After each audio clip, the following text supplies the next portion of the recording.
օրինակ կորուստը, մարդկային կորուստը։ Ես գիտեմ շատ զավակներ, որ իրենք ծանր են տանում, որ իրենց ծնողները գնացել են մահվանից։ Իրականում մարդու ծնունդն ու մահը Աստծո ձեռքին է։ Ոչ ոք չի կարող ասել ինչու այս մարդը մահացավ կամ ինչու ծնվեց։ Ծննդյան ու մահվան Տերն Աստված է։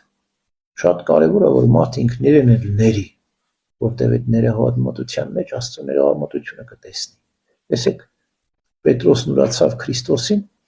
հետո զղջաց վերականգնվեց, առաքյալ դարձավ։ Հուդան էլ դավաճանեց Քրիստոսին, ինքն իրեն չներեց,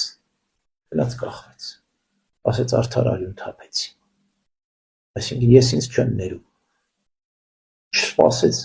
չհարցրեց, չնայեց, իսկ Տերը ինձ ներելա, թե չէ, Քրիստոս ինձ ներելա, թե չէ, ես կարող եմ փրկվել, թե չէ։ Պետրոսը այս հարցին չնայեց, անմիջապես զղջաց։ Ինչպես Գրիգոր Տաթևացին ասում է, 3 օրը Քրիստոսի խաչելությունից մինչև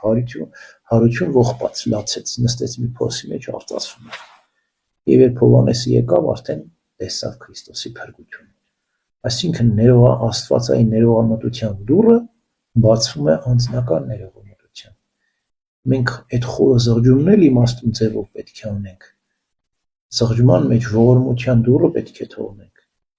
Մենք պետք է ապավինենք Աստծո ողորմությանը։ Եվ Աստված այն ժամանակ մեզ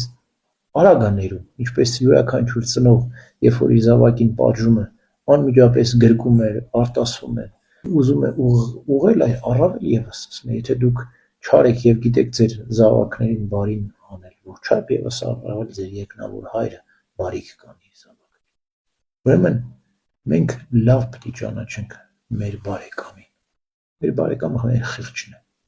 Մենք մեր խղճից կամ Աստծո ձայնից չենք կարող փախչել։ Եվ մինչև վերջը, մինչև մեր վերջին օրն էլ մեր խղճի Աստծո ձայնի հետ ենք մենք ապրելու։ Ուրեմն լավ ապրենք, բարեկամ լինի մեզ։ Ամեն։